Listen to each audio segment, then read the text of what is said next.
Hello students, last class में हमने phylum Echinodermata start किया था। इसका बेसिक हमने फंक्शन पढ़ लिया था और हमने ये भी देखा था कि इसमें बहुत सारे ऐसे सिस्टम है जो ईदर एब्सेंट है या बहुत बहुत प्रिमिटिव है, जैसे कि रेस्पिरेटरी सिस्टम या सर्कुलेटरी सिस्टम, और नर्वस सिस्टम भी इसका काफ़ी प्रिमिटिव है। प्रिमिटिव का वही पुराना typical non chordate type. So now today we will be studying why is that so, why even though कि ये फाइलम में सबसे पहले मतलब सबसे लेटर आता है और फिर भी इसके अंदर जो कैरेक्टरिस्टिक है वो बहुत प्रिमिटिव है। यू नो व्हेनेवर कोई भी चीज़ जब हमारे बॉडी में यूज़ नहीं होता है ओवर द ईयर्स, तो I am not talking about just in my body, जैसे कि मान लीजिए for example I will give you example of appendix.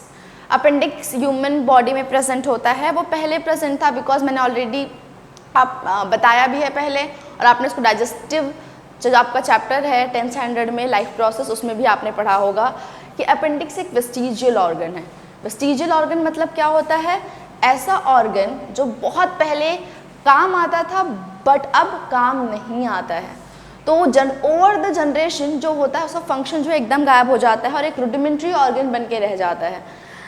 वैसे ही जब भी किसी फाइलम के अंदर कोई भी फंक्शन जो है हमेशा से यूज़ ही नहीं हो रहा है, तो ओवर द टाइम वो जो सिस्टम्स है उसकी बॉडी में गायब हो जाता है।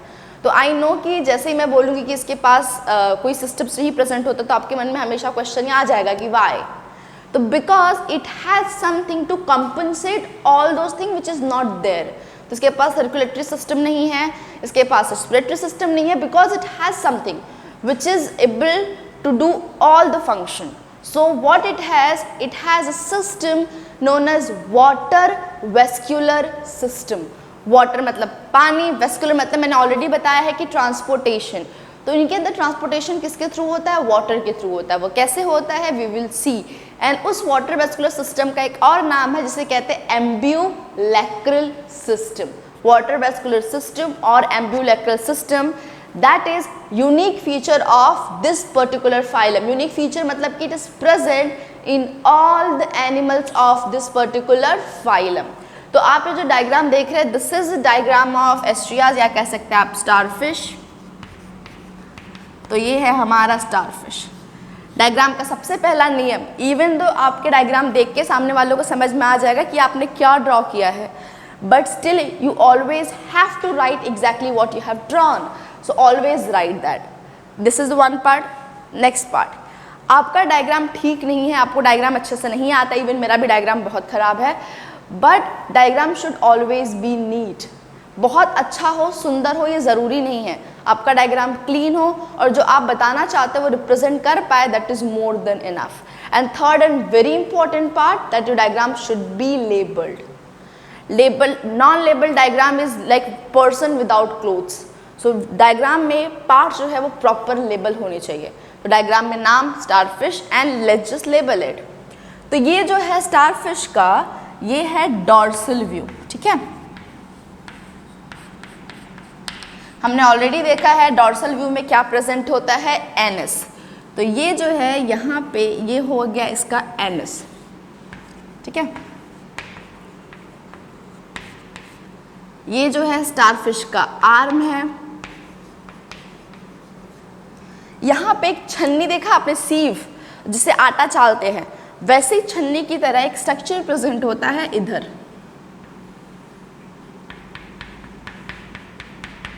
इस छन्नी जैसे स्ट्रक्चर को बोलते हैं मैड्रेपोराइट, ठीक है, ये मैड्रेपोराइट है। अब इसका ये जो फीट देख रहे हैं, दिस इज आर्म, आर्म के ऊपर एक उठा हुआ स्पाइनली स्ट्रक्चर्स प्रेजेंट होता है थ्रू आउट। इसके ऊपर ऐसे ऐसे लाई, ऐसे ऐसे डॉट यहाँ प्रेजेंट होता है।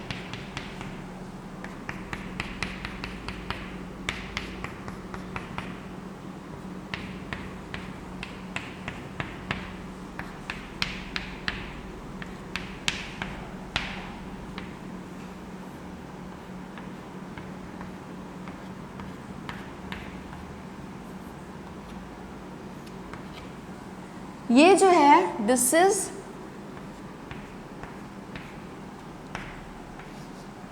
कैलकेरियस मतलब समथिंग जो कैल्शियम कार्बोनेट से बना हो, कैलकेरियस ऑसिकल्स। ठीक है, अब ये वाला जो डायग्राम है, this is ventral view of starfish.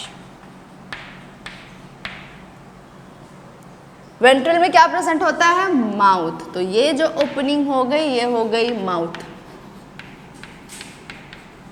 Similarly ये आर्म है, इसके ऊपर थ्रू आउट एक स्ट्रक्चर प्रेजेंट होता है, डॉर्सल की तरफ ऑसिकल्स प्रेजेंट होता है और वेंट्रल की तरफ प्रेजेंट होता है ट्यूब फीट। क्या प्रेजेंट होता है? Tube feet.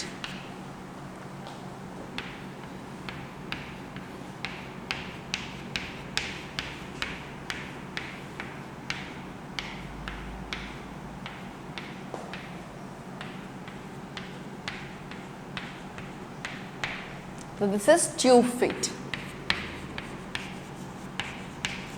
और इसके ऊपर हेडिंग क्या आएगा? तो यहाँ पे हम लिख देते हैं, this will be the sub topic water vascular system. अब तक वेस्क्यूलर मतलब सबको पता हो जाना चाहिए, और इसका नाम क्या है? Ambulacral system.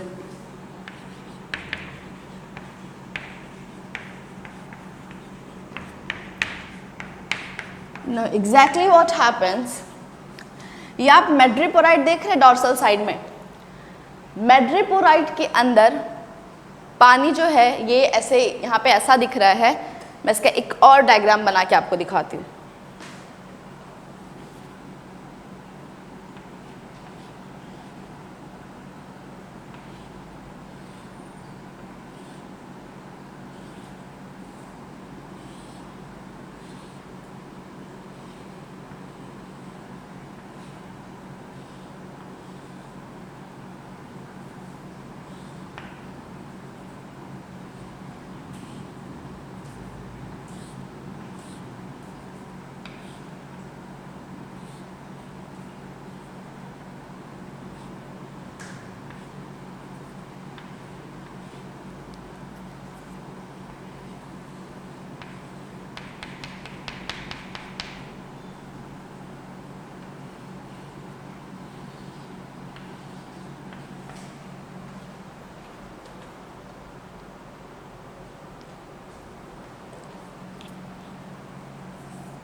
यहाँ नहीं,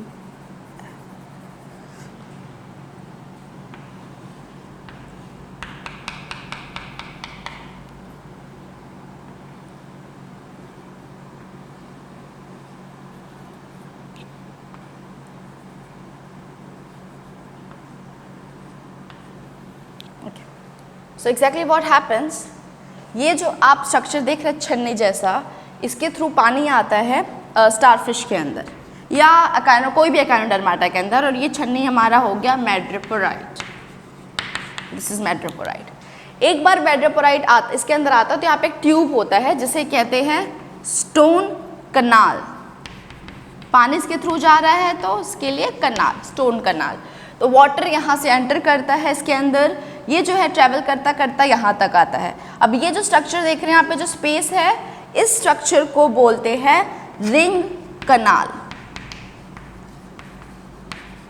तो यहाँ मैड्रिपोराइट, देन स्टोन कनाल, देन रिंग कनाल।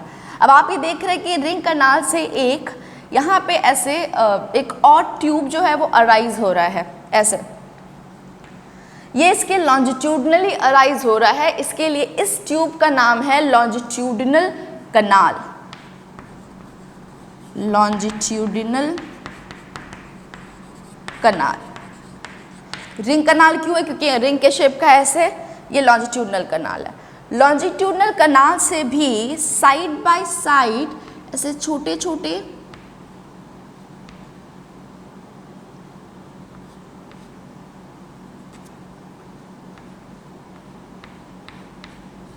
कनाल्स अराइज हो रहे हैं। इसके साइड से अराइज हो रहे हैं, और साइड के लिए वर्ड क्या यूज किया जाता है? लेटरल इसीलिए इसे कहते हैं, ये ऐसा जो स्ट्रक्चर प्रेजेंट है ये थ्रू आउट यहाँ पे ऐसे ही प्रेजेंट होता है।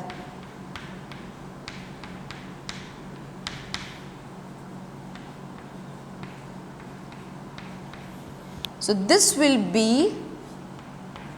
lateral canal, ठीक है। So मेड्रिपोराइट से वाटर एंटर करता है, क्योंकि वाटर वेस्कुलर सिस्टम मतलब ऐसा ट्रांसपोर्टेशन जो पानी के थ्रू हो रहा है, तो पानी मेड्रिपोराइट में एंटर करेगा, फिर वो कनाल में जाएगा जिसे कहते हैं स्टोन कनाल, जहाँ पे ऐसा रिंग जैसा स्ट्रक्चर प्रेजेंट होगा जिसे कहते हैं, क्योंकि रिंग जैसा है तो रिंग कनाल।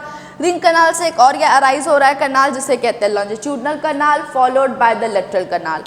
लेटरल कनाल पे एक ट्यूब जैसा, ऐसा जो मैंने ट्यूब फीट ड्रॉ किया है वो ऐसा इस शेप का स्ट्रक्चर प्रेजेंट होता है जो यहाँ से अराइज होता है। तो ये हो गया हमारा ट्यूब फीट, ट्यूब फीट के थ्रू बाहर हो जाता है। अब आप ये देख रहे हैं ये विल पूरे स्टारफिश में ऐसे ही डिस्ट्रीब्यूटेड होता है, तो ये इनके पास एक पानी का नेटवर्क होता है। जैसे हमारे पास ब्लड होता है, ब्लड हर जगह पहुंच जाता है, तो ब्लड के थ्रू ही ऑक्सीजन और ब्लड के थ्रू ही न्यूट्रिएंट हमारे बॉडी में पहुंचता है। बट इनके पास उसको ना हो के क्या होता है, प्रॉपर चैनल होता है पानी का जो हर जगह इनकी बॉडी में डिस्ट्रीब्यूट हो जाता है। तो जहाँ जहाँ पानी जाएगा वहाँ फूड जाएगा, वाटर में डिजोल्व जो ऑक्सीजन होगा वो भी चला जाएगा। That's why they do not have circulatory and respiratory system, because they have water vascular system which do all the function. Not only that, water काम आता है इनमें मूवमेंट में भी, क्योंकि जब पानी ट्यूब फीट से बाहर निकलता है तो एक हाइड्रो प्रेशर क्रिएट करता है, एक सक्शन प्रेशर की तरह काम करता है, जिसमें ये उस प्रेशर को यूज़ करके ऐसे मूव कर सकते हैं। तो एक और फंक्शन है इस एम्बुलेक्रल सिस्टम का, दैट इज लोकोमोशन। तो इनके पास क्या है, ये वाटर वेस्कुलर सिस्टम है, ये इनका वाटर का पाथवे है जो हम लिख लेते हैं। सो वाटर मूवमेंट,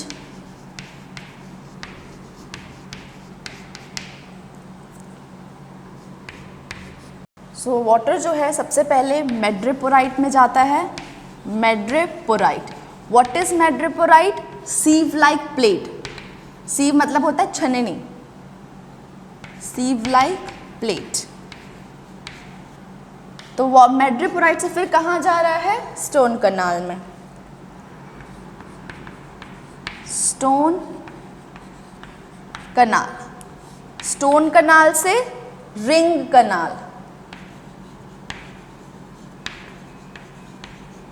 रिंग से लॉन्जिट्यूडनल कनाल जिसे रेडियल कनाल भी कहते हैं। क्या कहते हैं इसे? और रेडियल कनाल।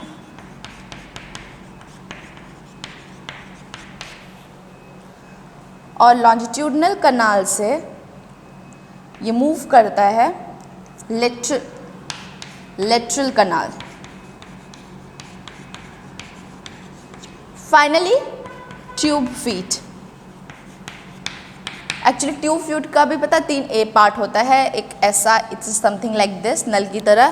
तो इसका उठा हुआ जो रीजन है वो है एम्प्यूला, और नीचे वाला जो सेक्शन है वो सक्कर है, क्योंकि सक्कर सक्शन प्रेशर अप्लाई करता है, तो कुछ इस तरह ये दिखता है। ये एम्प्यूला हो जाता है, उठा हुआ हिस्सा, एंड दिस इज सक्कर। तो ये हो गया वाटर मूवमेंट। अब इसका जल्दी से हम लोग फंक्शन लिख लेते हैं कि what is the function of water vascular system. Significance of ambulacral और water vascular system. Number 1, help in capturing of food। पानी आ रहा है, उसके थ्रू खाना भी आ जाएगा वेरी इजीली। दूसरा, रेस्पिरेशन, इसीलिए इनके पास कोई रेस्पिरेटरी सिस्टम नहीं प्रेजेंट होता। थर्ड, लोकोमोशन, ट्यूब फीट के through they move by using hydro pressure, so they move through tube feet using hydro pressure.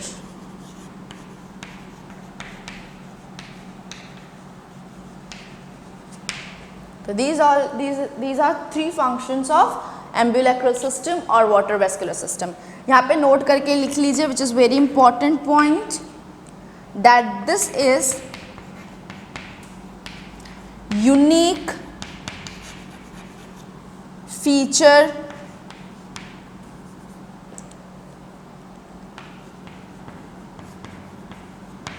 of this phylum.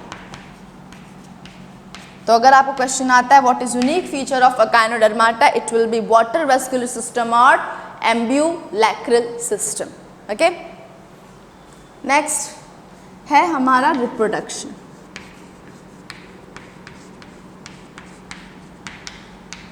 ये सारे यूनिसेक्सुअल होते हैं. यूनिसेक्सुअल पानी में रहते हैं तो फर्टिलाइजेशन एक्सटर्नल होता है.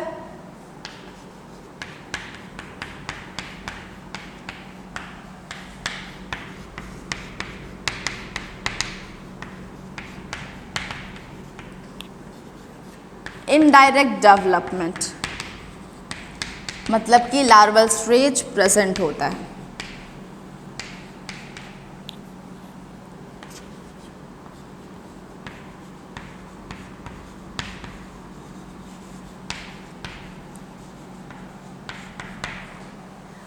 They have one more very different features जो अब तक हमने देखा है, जो हमने और इससे पहले भी देखा था, जो प्रेजेंट था प्लेनेरिया में, प्लेटीहेलमिन्थस में.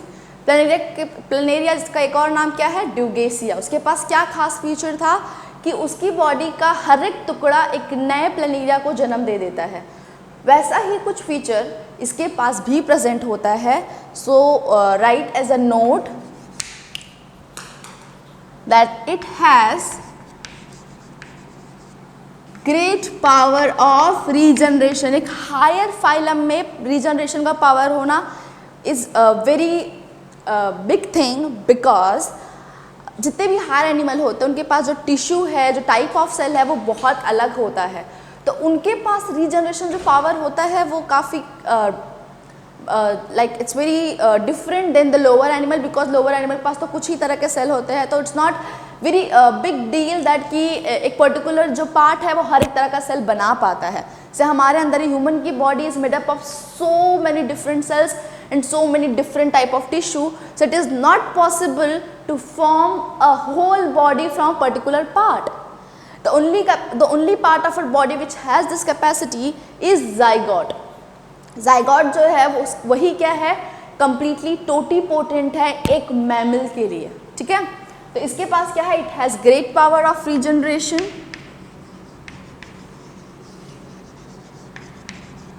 अब ये प्लेनेरिया की तरह पूरी बॉडी तो नहीं बना पाता है, बट जैसे ही इसे कोई एनिमल अटैक करता है, मान लीजिए किसी एनिमल के पास इससे कोई पार्ट जो है कैप्चर कर लिया, ऐसे तैर रहा था और किसी ने इसका, किसी फिश ने ही इसका आर्म ऐसे पकड़ लिया.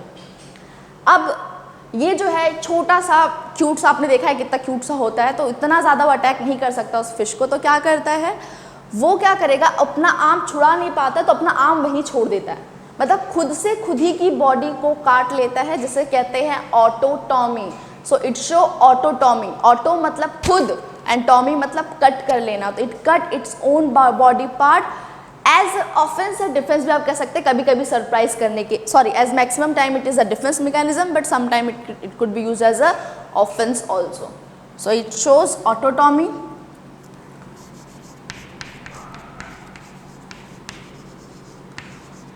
Autotomy,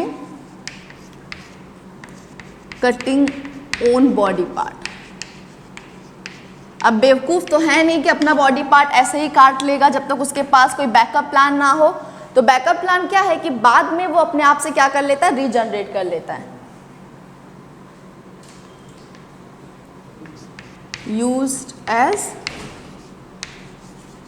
offence and defence. ठीक है, तो बाद में क्या करेगा, इसे रीजनरेट कर देगा. It could regenerate